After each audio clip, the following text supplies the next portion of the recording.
Assalamualaikum warahmatullahi wabarakatuh. Waalaikumsalam warahmatullahi wabarakatuh. Bismillahirrahmanirrahim. Alhamdulillahi rabbil alamin. Wassalatu wassalamu ala ashrafil anbiya'i wal mursalin, Sayyidina wa maulana Muhammadin wa ala alihi wa sahbihi ajma'in, amma ba'du. Saudara-saudara kaum muslimin rahimakumullah, sebagai bangsa kita tengah menghadapi berbagai bencana, baik di bidang ekonomi maupun di bidang politik. Adalah potret kehidupan sehari-hari. Kita menyaksikan peristiwa-peristiwa yang memilukan dan memalukan. PHK terjadi di mana-mana, pengangguran meningkat, harga-harga membumbung tinggi, daya beli rakyat semakin lemah. Sementara di bidang politik, kejadian-kejadian memberikan indikasi bahwa persatuan dan kesatuan kita sebagai bangsa dewasa ini tengah berada dalam ujian yang berat. Pada jumpa kita kali ini, tanpa bermaksud untuk mencari kambing hitam dari bencana yang kita hadapi, saya ingin menyampaikan sebuah hadis yang diriwayatkan oleh Imam At-Tabarani dari Ibnu Abbas, bahwa Rasulullah sallallahu alaihi wasallam bersabda, khamsun bi khamsin, ada 5 perkara yang dapat menimbulkan 5 macam bencana. Mari kita renungi hadis ini satu demi satu sebagai bahan introspeksi buat kita semua dalam menghadapi bencana yang tengah berlaku sekarang ini. Yang pertama, ma naqasa qaumul ahda illa sullita alaihim aduwwuhum.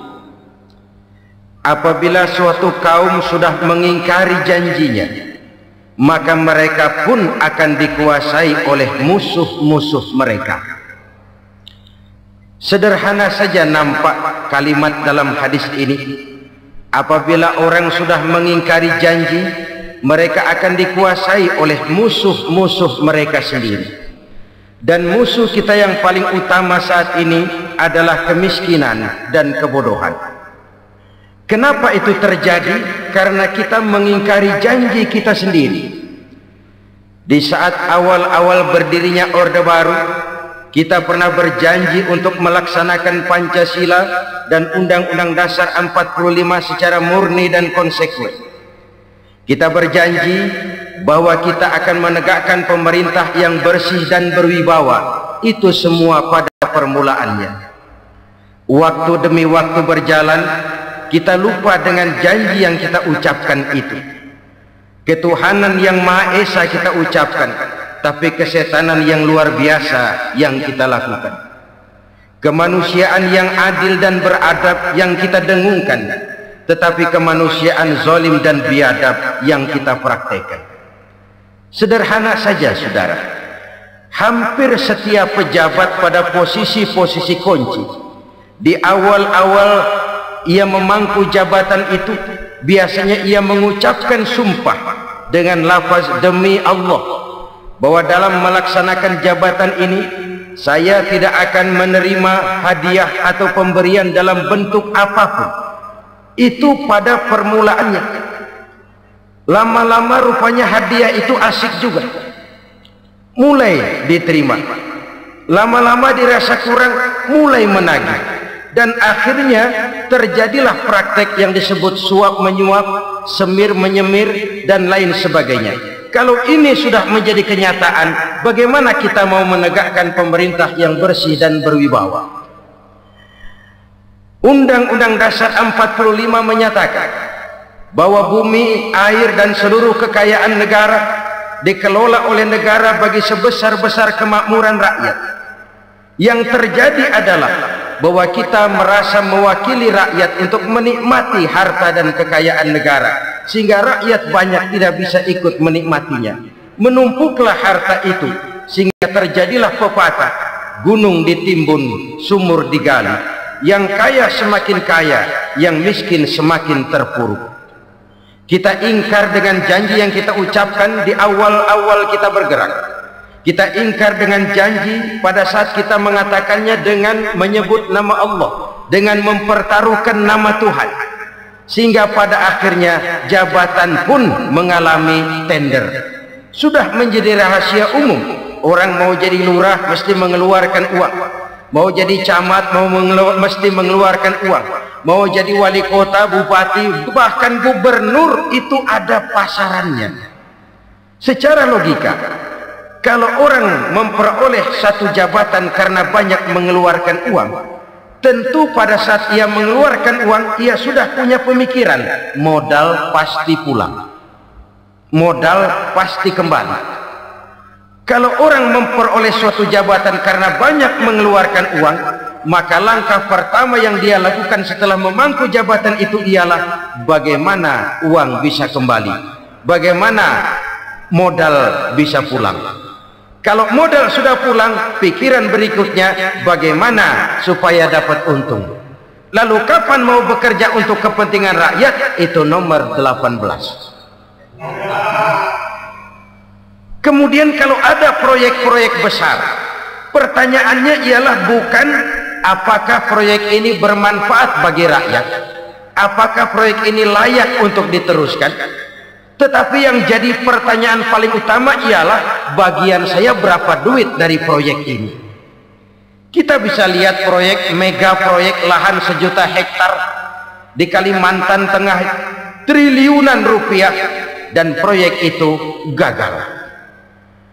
SD Impres bulan ini diresmikan, bulan depan retak. Jembatan-jembatan bulan ini gunting pita, bulan depan runtuh.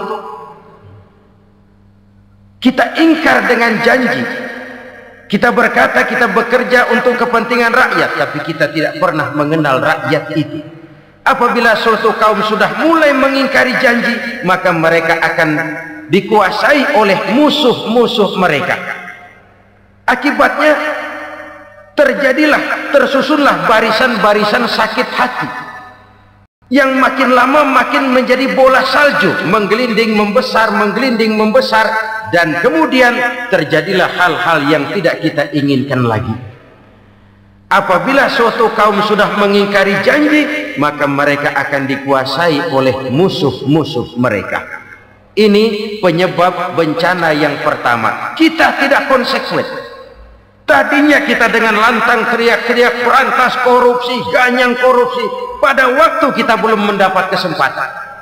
Setelah kita naik punya kesempatan, rupanya korupsi enak juga dirasa. Terjadi pergeseran nilai, orang luntur, kehilangan idealisme awal. Lalu untuk menghibur-hibur diri, menutup-nutup kesalahan, kita gunakanlah pepatah bahwa tidak ada gading yang tak retak, bahwa kita harus mikul dhuwur mendem jero. Itu semua cuma sebagai dalih agar kesalahan kita tidak dibicarakan orang lain. Padahal kita sendiri yang mengingkari janji. Kita yang keluar dari komitmen awal kita. Kita berjanji melaksanakan Pancasila dan Undang-Undang Dasar 45 dengan murni dan konsekuen. Kita berjanji untuk menegakkan pemerintah yang bersih dan berwibawa. Namun dalam kenyataannya itu tidak kita laksanakan dengan sebagaimana mestinya. Kita bergeser, kita mengalami proses degradasi, peluncuran nilai, dan akhirnya terbentuklah barisan-barisan sakit hati yang semakin lama semakin membesar itu. Kita harus introspeksi. Memang kalau zaman sedang susah, biasanya kambing hitam laris, tukang kompor gentayangan. Itu dari dulu selalu mencari kambing hitam. Karena itu kita tidak bicara orang, kita tidak bicara siapa yang salah. Kita bicara sistem, dan sistem itu bisa mengena siapa saja. Kalau orang sudah mulai mengingkari janji, bergeser dari komitmen awal, itu sudah mulai ya mengalami proses peluncuran, proses degradasi. Ini penyebab yang pertama. Kita tidak lagi konsekuen bahwa bumi, air, sumber daya alam adalah milik negara, dikuasai oleh negara, digunakan bagi sebesar-besar kemakmuran rakyat. Ternyata rakyat yang makmur itu tidak merupakan gambaran yang menyeluruh dari rakyat kita. Undang-undang dasar kita menganut ekonomi kekeluargaan, tapi yang kita praktekkan adalah ekonomi keluarga. Kalau bukan keluarga nggak dapat proyek, kalau bukan keluarga nggak dapat macam-macam. Kekeluargaan kita rubah menjadi keluarga, timbullah penyakit nepotisme. Kita bergeser, kita ingkari janji, dan kita anggap kita atasnamakan rakyat. Rakyat cuma sekedar jadi address, rakyat cuma sekedar jadi alamat, tetapi kehidupan mereka tidak banyak berubah dan tidak banyak terangkat. Kaum muslimin rahimakumullah, ini penyakit yang pertama, penyebab bencana yang pertama. Yang kedua kata Nabi, wa ma hakamu bighairi ma anzalallah. Apabila hukum yang diterapkan sudah tidak lagi bersumber dari hukum Allah, illa fasya fihimul faqru, maka akan bertebaranlah kemiskinan di mana-mana. Ini artinya apa? Apabila hukum tinggal sebuah stempel, apabila hukum sudah diatur menurut kepentingan, apabila hukum sudah tidak lagi ditegakkan secara adil, maka kemiskinan merambah di mana-mana. Hukum diatur menurut selera orang yang sedang berkuasa, maka yang benar bisa jadi salah, yang salah bisa jadi benar. Hukum dalam kenyataan hidup berlaku seperti pisau. Pisau itu kan saudara lihat, yang namanya pisau dimanapun itu tajamnya ke bawah, ke atas tumpul. Kalau hukum itu, kalau untuk rakyat, hukum itu tajam bukan main, cepat sekali dilaksanakan. Tapi giliran menengah ke atas, yang gedean dikit berbuat salah, hukum tumpul. Hukum pura-pura tidak dengar, akibatnya terluka rasa keadilan rakyat. Satu kasus rakyat diam, dua kasus rakyat diam, tiga kasus rakyat diam, kasus terakumulasi di hati rakyat, luka rasa keadilan, dan itu menjadi sumber bencana.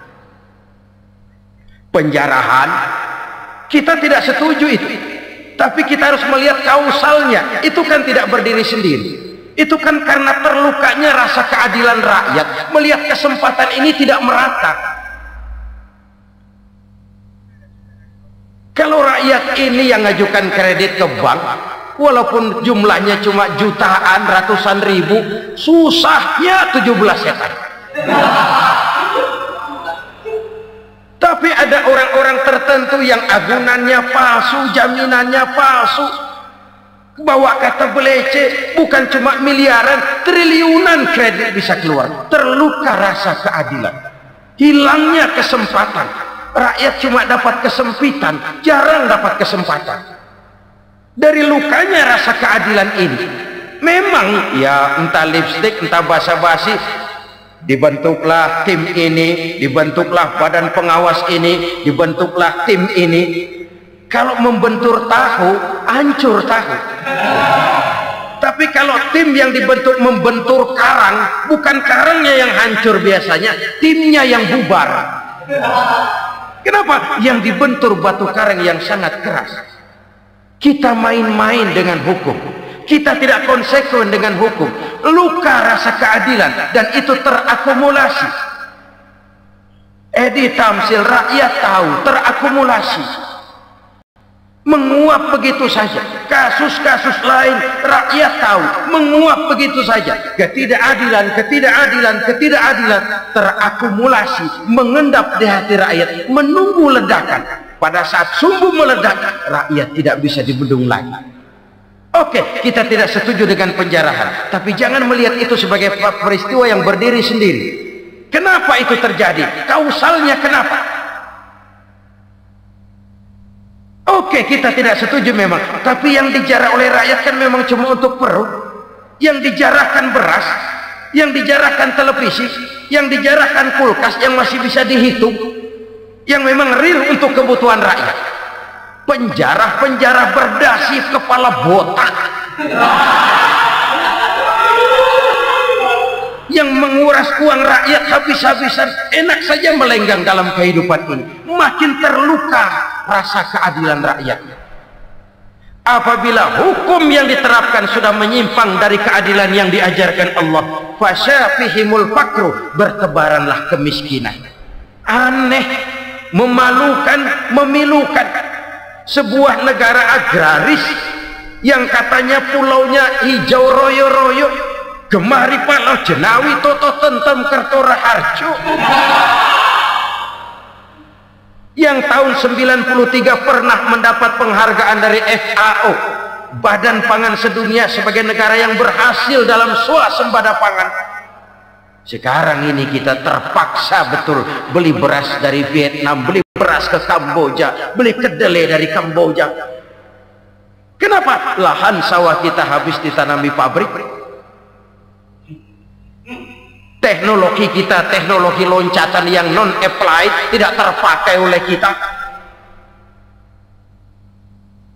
Lantas lahan yang tidak bisa kita tanami, kita paksakan lahan-lahan gambut menjadi tanah pertanian yang subur dengan biaya triliunan, dan kita gagal. Kita cari jarum dan kapak hilang. Kita mau jadi negara industri dengan loncatan teknologi yang maju, kita lupakan pola pijak kita sebagai negara agraris, dan akhirnya kita kecolongan. Lihatlah dewasa ini, rakyat kita antri sembako di mana-mana. Di sebuah negara agraris, ketidakadilan melahirkan kemiskinan, kemiskinan moral dan kemiskinan material. Kemiskinan moral, rakyat nggak percaya lagi sama pejabat. Rakyat mengalami krisis figur. Orang ala lu ngomong dah sama ember.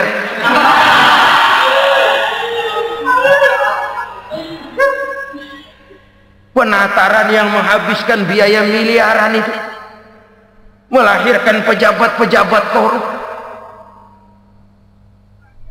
Pengawasan yang menghabiskan biaya miliaran itu ternyata impoten, mandul. Kemiskinan moral. Jujur saya berkata, saudara-saudara, setelah pintu reformasi dibuka, itu yang masuk memang macam-macam. Ada yang memang punya tujuan murni, konsekuen, dan punya konsep. Ada yang nunggu di tikungan, begitu mobil lewat nyamber pintu, berangkat ikut reformasi. Ada yang memanfaatkan momentum, mumpung, untuk nyampein unek-unek, ngerti enggak, pokoknya ngomong. Sehingga keadaan semakin rancu, kebingungan semakin menjadi-jadi, masalah yang paling urgen tidak terselesaikan. Sekarang ini orang berpikir mendingan jadi pala ular daripada jadi buntut macan. Buntut macan memang hebat macan, tapi kalau buntutnya cuma ugel-ugel di belakang buat apa? Mendingan jadi pala ular, kecil juga nyaplok. Artinya ya biar kecil juga kalau punya partai kan gagah. Lalu rame-rame bikin partai kayak bikin arisan. Orang makin mengalami dislokasi. Semua mau jadi pahlawan, semua mau nomor satu, semua ngomong. Iya kalau bidangnya, kalau bukan makin rancu. Marilah lewat kesempatan ini saya mengajak kita untuk tahu diri. Biarkan politisi ngomong politik, biarkan ekonom menata ekonomi, biarkan praktisi bicara soal hukum, biarkan rakyat munajat, istighfar, mohon pertolongan Allah. Tahu diri kita. Kalau memang ayam, kukuruyuk aja dah. Kalau memang kucing, ayo ngeong. Kalau kambing, silahkan ngembe. Udah tahu ayam, ngeong bunyinya. Suaranya palas, orang nggak ngerti, bingung, makin menjadi-jadi. Ibarat kesebelasan sepak bola bangsa kita sekarang ini, rame-rame mau bikin gol, kiper ikut nyerang sekarang. Memilukan dan bahkan memalukan. Wa ma hakamu bighairi ma anzalallah illa fasha fihimul fakru. Kalau hukum yang diterapkan sudah menyimpang dari keadilan yang diajarkan Allah, bertebaranlah kemiskinan di mana-mana. Coba sekarang ini, yang punya duit bingung, apalagi yang kagak punya duit. Yang pengusaha gede ngeluh, apalagi yang pengusaha pas-pasan. Yang kagak punya beras, yang punya beras saja masih bingung, apalagi yang nggak punya beras. Ini sudah demikian merata. Dulu kita kagum mendengar konglomerat kelas buadak, kelas-kelas yang seakan-akan cuma ada dalam khayalan mereka, punya kekayaan miliaran dolar, triliunan. Sudahlah, seolah-olah nggak terjangkau sama kita. Weh, ternyata yang gede-gede itu juga gede utangnya.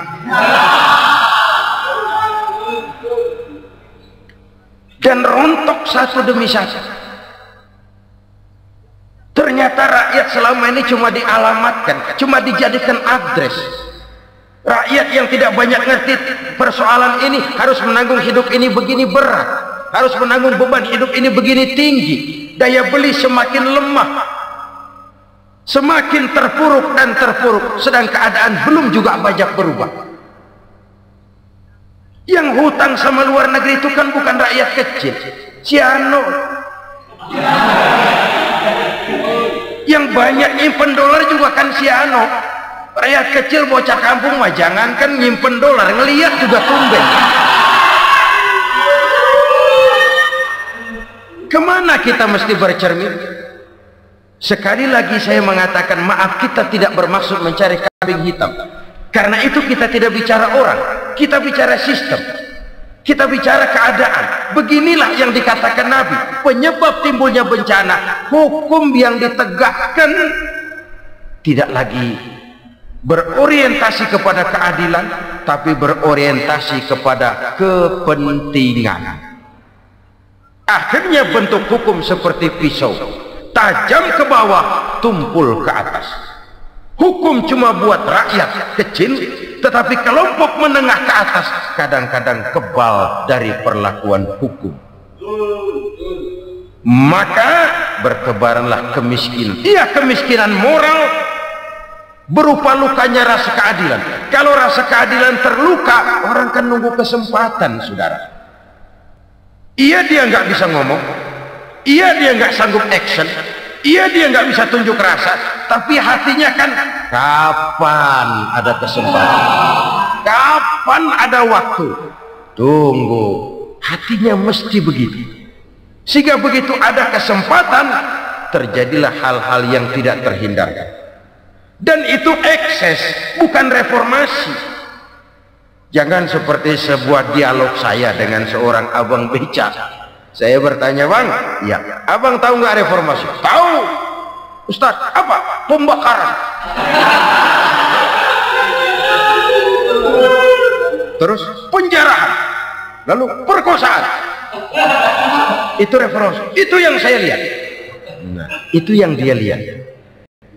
Saya tentu tidak menyalahkan abang beca kita, karena memang itu yang dia lihat dan sejauh itu wawasannya. Tapi ini indikasi bahwa banyak rakyat kita yang belum bisa menggunakan kebebasan secara bertanggung jawab. Padahal kebebasan tanpa tanggung jawab tirani. Sebuah contoh gampang-gampangan. Saya beli radio, saya setel di kamar saya, lalu saya bilang, ini radio gue, yang beli gue, pakai duit gue setel di kamar gue, sekeras-kerasnya, gak ada urusan sama orang lain. Itu kata saya. Tetapi tetangga saya sebelah rumah kan boleh juga ngomong begitu. Kata tetangga saya, ini mata gue, yang ngantuk gue tidur di kamar gue, kenapa suara radio lu nyampe kemari? Artinya apa ini? Kebebasan saya nyetel radio dibatasi oleh kebebasan tetangga saya yang mau tidur.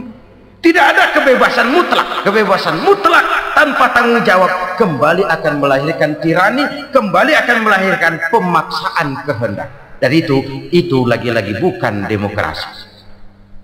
Saudara-saudara kaum muslimin rahimakumullah, ini penyakit yang kedua, lukanya rasa keadilan, terutama di kalangan rakyat kecil. Itu mengendap menjadi akumulasi dan menunggu giliran kapan bisa dimuntahkan. Dengan kata lain, rakyat itu banyak banget makan yang perutnya jadi enak, nyelap. Kapan nunggu muntahnya? Udah begini banyak akumulasi yang mereka pendam di perut ini, sehingga ketika terjadi kesempatan itu sudah tidak terkendalikan lagi. Kita out of control. Saya tidak mentolerir sikap-sikap kekerasan. Bahkan saya lebih cenderung bahwa kalau di rumah kita banyak tikusnya, tikusnya saja racuni, jangan rumah dibakar. Bahwa ada korupsi, ya, ada kolusi, memang ada nepotisme, tentu. Tetapi tikusnya saja racuni, jangan rumah dibakar. Masa mau ngusir tikus bakar rumah? Tikusnya lari, tikusnya selamat, rumahnya ewes-ewes.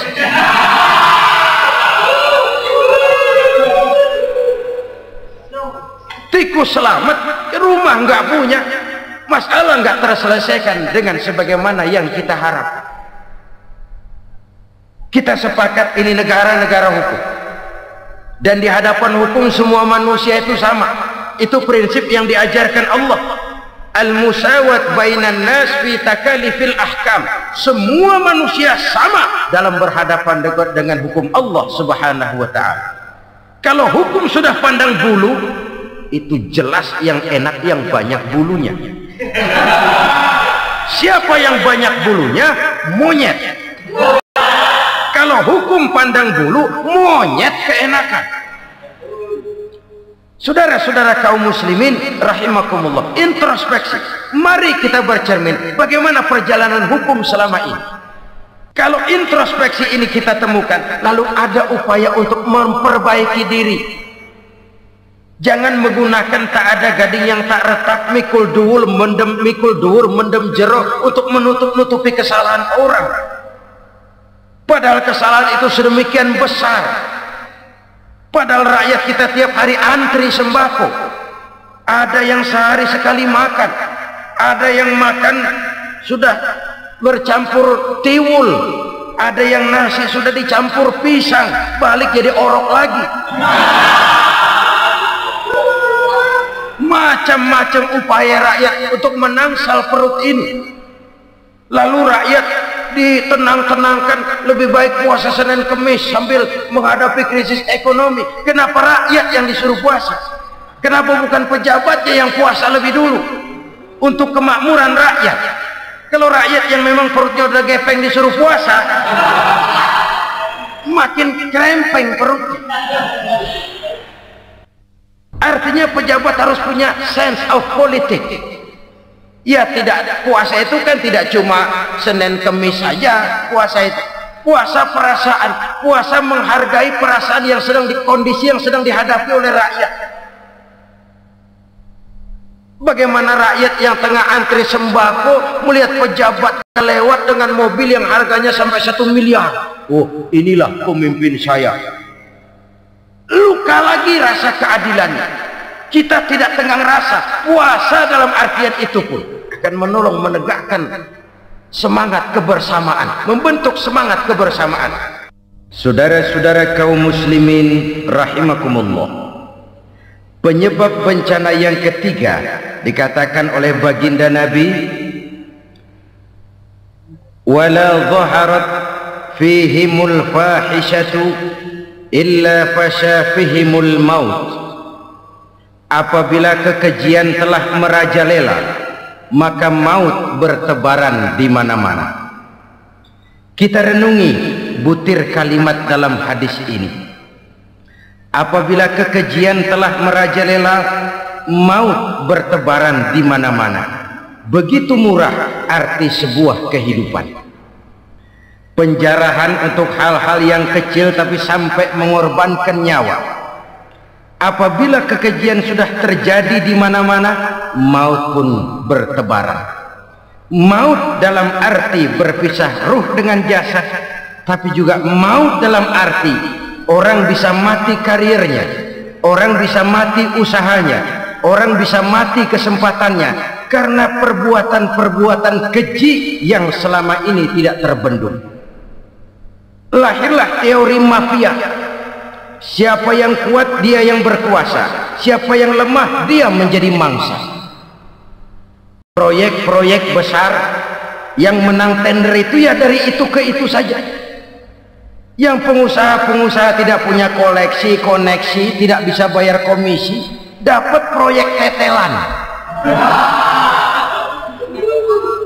Ada dagingnya dikit, namanya juga tetelan. Dagingnya sudah habis disantap oleh meja. Sekian puluh meja dilalui, sekian puluh amplop dikeluarkan. Sehingga yang akhirnya ya tinggal tetelan itu tadi. Maka kualitas pekerjaan pun sudah bukan lagi jadi masalah.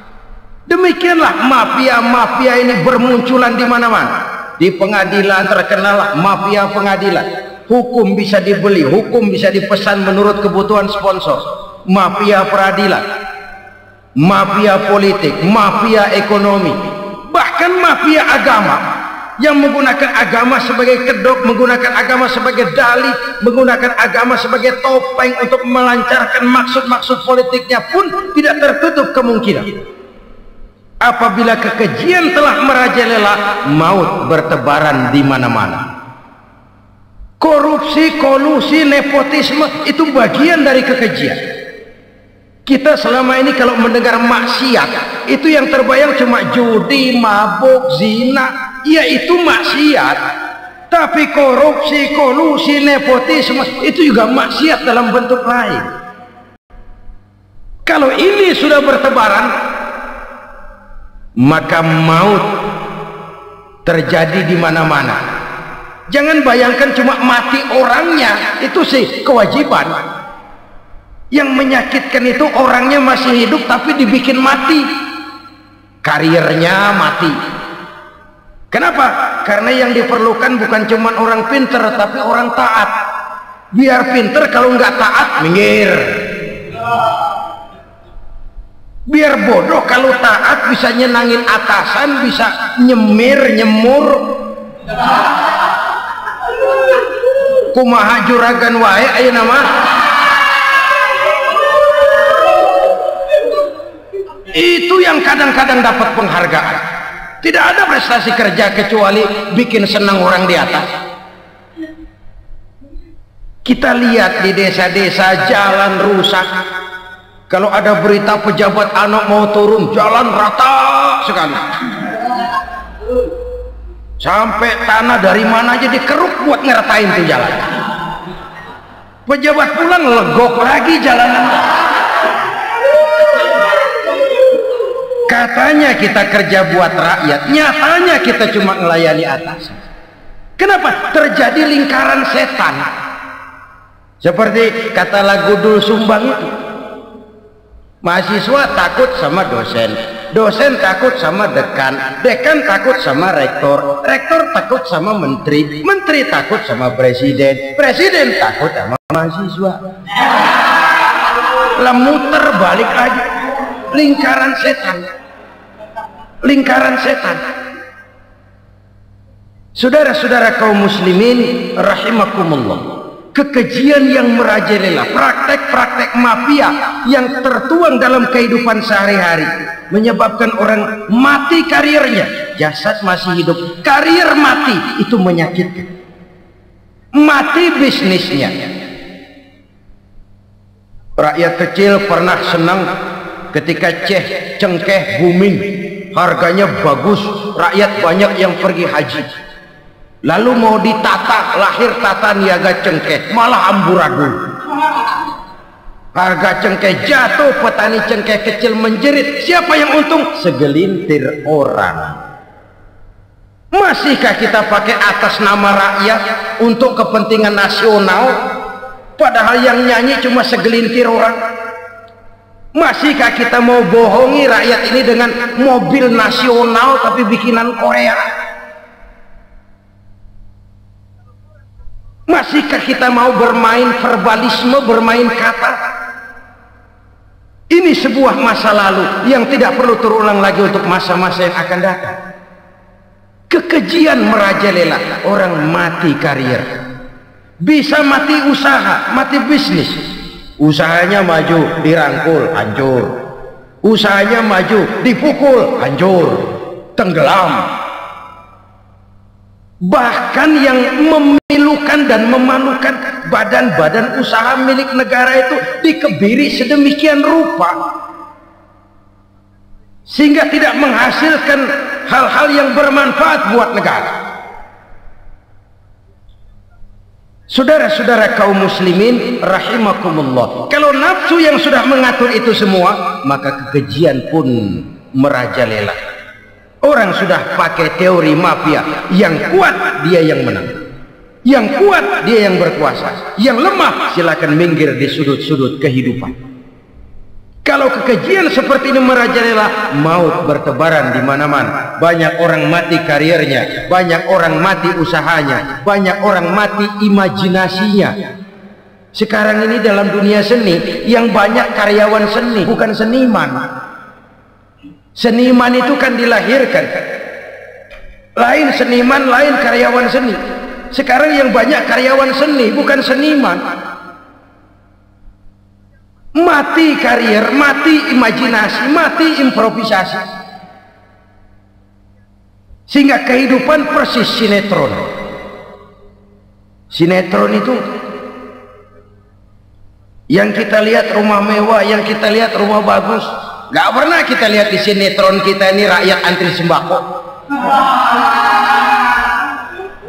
Kita dijejali hal-hal yang indah, yang wah, yang membuat kita tenggelam dalam gaya hidup instan, tenggelam dalam gaya hidup wah. Kita lupa dengan realitas keseharian di tengah-tengah masyarakat kita. Lahirlah kelompok-kelompok selebritis,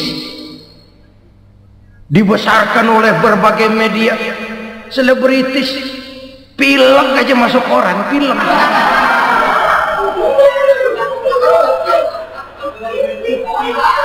Rakyat yang pingsan antri beras nggak masuk koran. Rakyat yang semaput antri minyak nggak masuk koran. Selebritis panok masuk koran.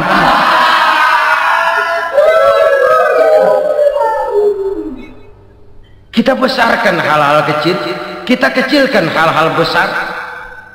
Karena apa? Kita mengejar oplah, kita profit oriented, tidak lagi berorientasi kepada realitas hidup yang kita hadapi ini. Kalau kekejian sudah merajalela, kata Nabi, maka maut bertebaran di mana-mana. Maut dalam artian maut, coba lihat sekarang begitu murah nyawa. Karena 1000 perak orang mau nusuk bunuh, karena beras seliter orang khilaf. Begitu murah kehidupan. Tapi kekejian dalam bentuk korupsi, kolusi, nepotisme, kekejian dalam bentuk itu mematikan karier, mematikan bisnis, mematikan imajinasi, mematikan kreativitas. Itu juga maut dalam bentuk lain akibat kekejaman lain. Ini penyebab yang ketiga. Yang keempat, penyebab bencana menurut baginda Rasul, wala tuffiful mikyala illa muni'un nabat. Apabila timbangan sudah dicurangi, maka tercegahlah tumbuh-tumbuhan. Apabila timbangan sudah mulai curang, maka terjadilah musim paceklik.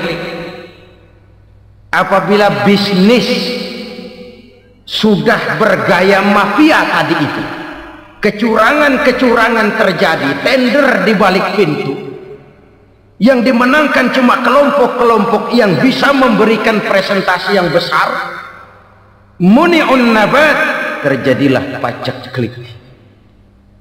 Paceklik, panen gagal, wereng ya wereng, kemarau panjang it's okay, air sulit iya, tetapi kan semua itu ada yang ngatur. Kemarau ada yang ngatur, belalang itu ada yang ngatur, air itu juga ada yang ngatur. Yang ngatur itu yang serba maha. Kalau ia murka melihat kecurangan timbangan, Allah itu kalau murka kan gampang saja, tinggal komandoin balang, lang, hancurin di sawah. Konvoy belalang, konvoy. Allah tinggal ngutik angin El Nino, mampir lo ke Indonesia.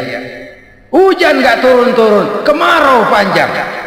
Jadi kalau musim kemarau kan namanya anginnya El Nino. Kalau musim hujan anginnya namanya La Nina. Cakep namanya, kejem orangnya. Saudara lihat Cina sekarang sedang kena La Nina, banjir besar, ribuan orang meninggal. Dia mah ribuan mati kagak berasa, rakyatnya miliaran.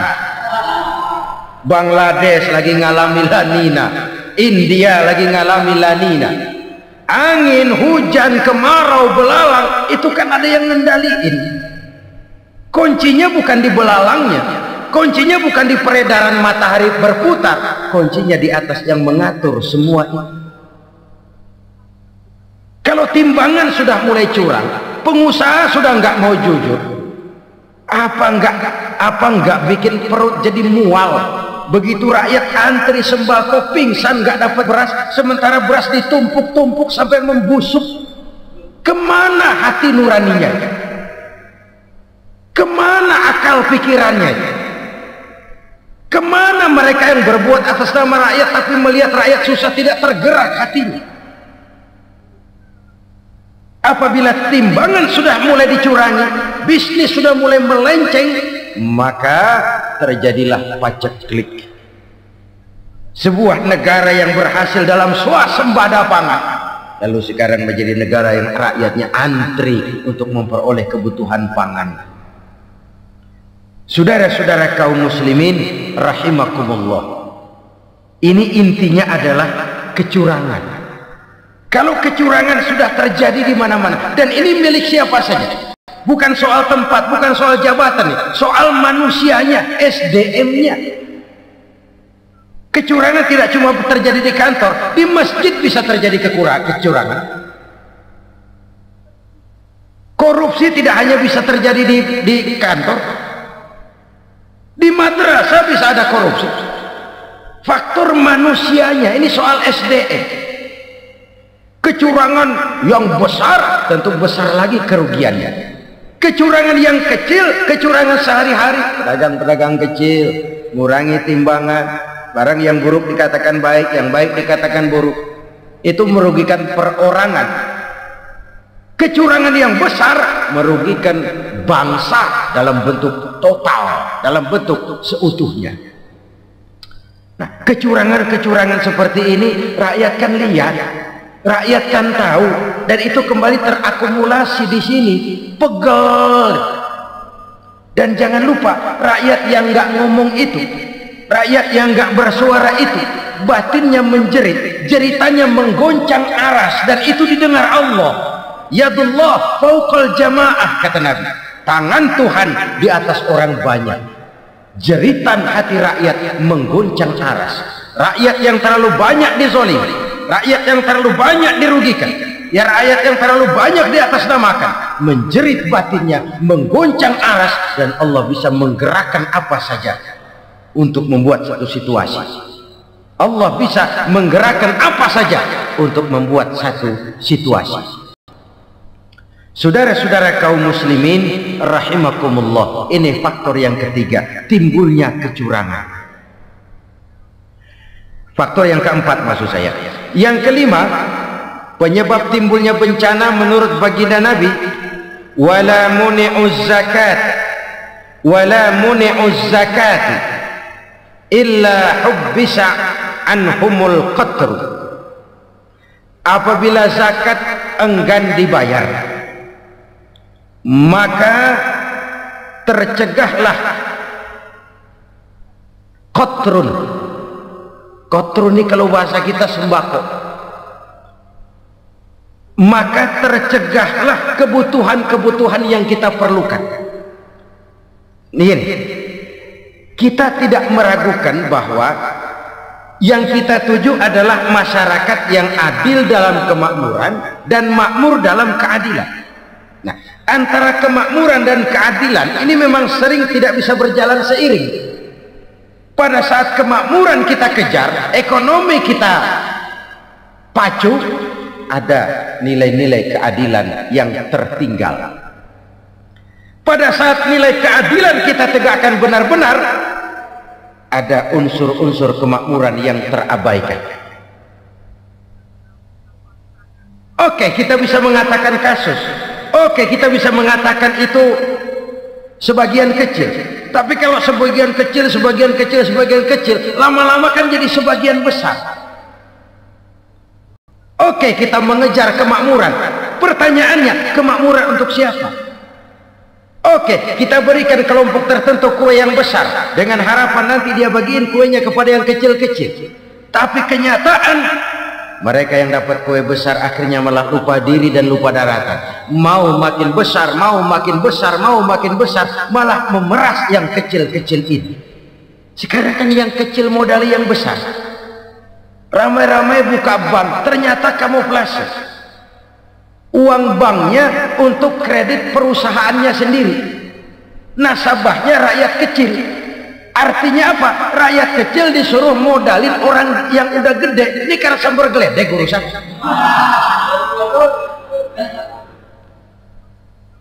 Ini kan permainan apa lagi? Rakyat kecil suruh modali yang gede.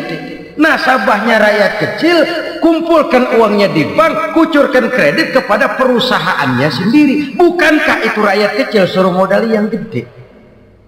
Sudah begitu kejamkah kita untuk meraih keuntungan dengan mengorbankan orang kecil? Sudah tidak bicara lagi kah nurani kita melihat penderitaan orang yang semakin susah ini? Kalau zakat enggan dibayar, padahal zakat 2,5% saja, 2,5% saja. Kalau itu pun enggan, kalau zakat saja enggan, bagaimana pula yang namanya sedekah, bagaimana pula yang namanya infak, bagaimana pula yang namanya santunan, bantuan. Kadang-kadang lipstick nyumbang si nyumbang, cuman nyolongnya lebih gede. Ini namanya sumbangan lipstick. Buat lipstick itu kan buat ngumpetin bibir pucat. Itu fungsi utama lipstick. Buat ngumpetin korupsinya, nyumbang kegiatan-kegiatan sosial. Tapi yang dia korup lebih gede dari yang dia sumbang. Lipstick kamuflase. Nepu kata anak sekarang.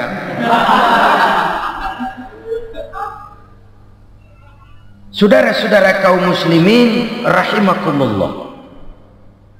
Demikian berat kewajiban zakat ini sampai di zaman Sayyidina Abu Bakar pernah keluar komando perangi orang yang enggan membayar zakat. Perangi.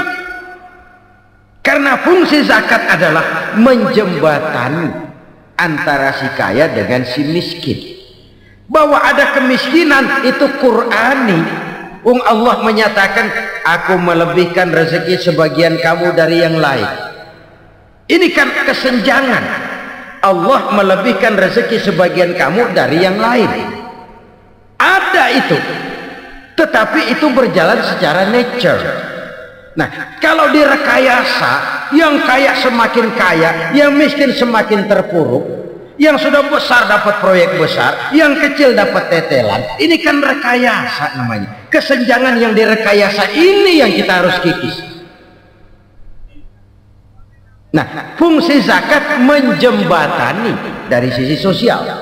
Dari sisi pribadi, Nabi berpesan, zakku amwalakum biz zakat. Bersihkan hartamu dengan zakat.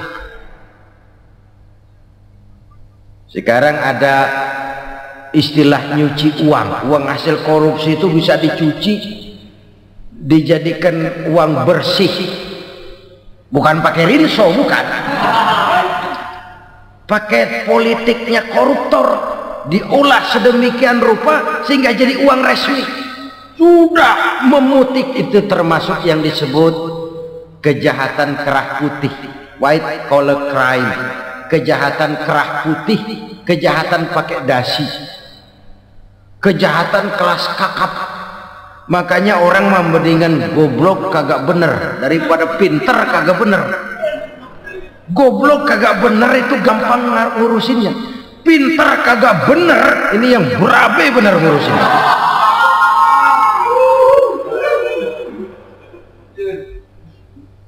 Kita bukan cuma perlu orang pinter kok di zaman sekarang, kita perlu orang-orang bener yang punya komitmen, yang sesuai kata dan perbuatan, yang bisa merasakan apa yang dirasakan oleh rakyat, yang punya sense of politik yang tinggi, yang peka, yang penuh keterbukaan, yang punya wawasan dan pandangan jauh ke depan.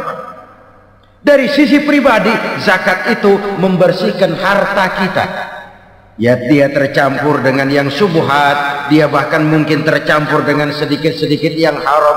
Itu zakku amwalakum bizakat, bersihkan hartamu dengan zakat itu. Pada sisi sosial ia menjembatani, pada sisi pribadi ia membersihkan harta kita. Karena itu kalau kita minta berdoa minta rezeki, syarat rezeki itu halalan thayyiban wasi'an, nggak pernah kurang dari 3 itu. Halal, bagus, banyak. Halal, bagus, tapi sedikit, susah ngaturnya. Halal, banyak, tapi kurang bagus, buat apaan? Bagus, banyak, tapi haram, enggak ada artinya. Sebab kata Imamul Ghazali, kalau kau terlalu suka memakan makanan yang haram, dikunyah masuk ke dalam perut besar, digiling oleh perut besar, menghasilkan energi, menggerakkan sel-sel pembuluh saraf, kau juga akan cenderung berpikir yang haram. Kalau sudah cenderung berpikir yang haram, perbuatan pun akan mengarah kepada perbuatan-perbuatan yang haram. Dulu waktu kelompok Jimbaran 200 konglomerat Indonesia kumpul, dihimbau supaya sekian persen kasih pengusaha lemah. Itu kan cuma sekedar belas kasihan, tidak banyak menolong keadaan. Dan bukan itu yang diperlukan pengusaha-pengusaha kecil. Yang diperlukan adalah berikan kami kesempatan seperti mereka dapat kesempatan. Berikan kami peluang seperti mereka juga dikasih peluang. Kalau cuma dikasih 100 juta, 200 juta hari ini, usaha kami nggak ada prospeknya, peluang kagak ada, kan sama juga bohong. Diceburin ke kali, disuruh berenang, tangan diikat, mendingan mampusin ketahuan. Ayo berenang, berlomba, tangan diikat, kaki diikat, sama saja nyuruh mati. Jadi jangan kasih ikannya, kasih kailnya. Yang diperlukan pengusaha kecil menengah ke bawah itu bukan cuma sekedar belas kasih dari konglomerat besar. Berikan kami peluang seperti mereka juga dapat peluang. Berikan kami kesempatan seperti mereka dapat kesempatan. Berikan kami kredit dengan kemudahan seperti mereka juga kalau minta kredit begitu mudahnya. Menciptakan peluang dan kesempatan, pemerataan. Bukan menciptakan manusia Indonesia dengan standar ekonomi yang sama. Semua rumahnya harus sama, semua punya mobil. Itu sih kebersamaan bebek. Bebek, coba lihat bebek, satu ngalor semua, satu ngidul semua. Kebersamaan bukan itu. Kebersamaan adalah menciptakan peluang. Kalau yang kaya bisa semakin kaya, kenapa yang miskin tidak bisa ikut naik jadi sedikit kaya? Kalau pengusaha yang sudah kuat bisa bertambah menjadi kuat dengan proyek mega proyek, kenapa yang menengah tidak bisa ikut menjadi kuat? Dan kenapa kekejian itu merajalela? Kita dengar lewat berita-berita PLN tekor, PLN utang, Kenapa? Dia beli listrik dari swasta yang belinya lebih mahal daripada penjualannya. Artinya dia beli itu listrik dari perusahaan listrik swasta, dia jual kepada rakyat lagi. Harga jualnya lebih murah daripada dia beli kepada swasta. Kenapa? Ada tekanan lagi tuh. Biasa siklus lagi. Hukum Boyle. Atas neken paling bawah gepeng. Ya kita nih rakyat kecil, emang nasibnya gepeng-gepeng terus. Saudara-saudara kaum muslimin rahimakumullah, dari 5 penyebab bencana ini kita ambil kesimpulan untuk sebuah renungan dan introspeksi kita bersama.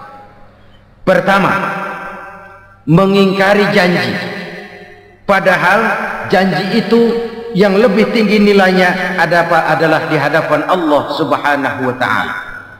Baik wakil-wakil rakyat di parlemen maupun pemimpin-pemimpin rakyat di dalam kabinet, apabila memangku suatu jabatan, selalu mereka mengawali dengan sumpah, dan sumpah itu dimulai dengan demi Allah. Sadarkah kita pada saat itu kita ucapkan bahwa kita sudah mempertaruhkan Allah untuk jabatan yang kita pegang? Kita sudah mempertaruhkan nama Allah untuk posisi yang dipercayakan kepada kita.